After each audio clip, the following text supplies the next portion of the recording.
Magandang araw po sa inyong lahat mga kahabi. Kumusta?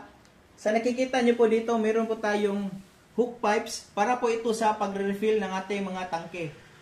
Ito po yung una nating ginawang hook pipe is para lang po sa 1/2 na water hose. Yan. Para lang po sa 1/2. Pero ito pong upgraded version natin is para po sa 1/2, 5/8 up to 3/4 na po.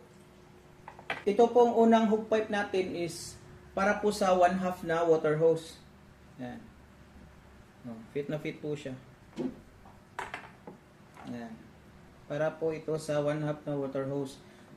At ito naman pong upgraded version natin na hook pipe is para po sa 1/2, 5/8 up to 3/4 na water hose po. Yan. Yan. Dito lang po siya kasi 1/2 lang po yung water hose natin. Pero pag 3/4 po yung water hose nyo, hanggang dito po siya sa dulo. Yan.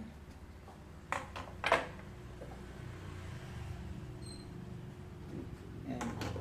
Available po ito sa Shopee natin. Meron po tayong dalawang kulay, blue at gray. Yan lang po mga kahabi. Maraming salamat po. Fish out.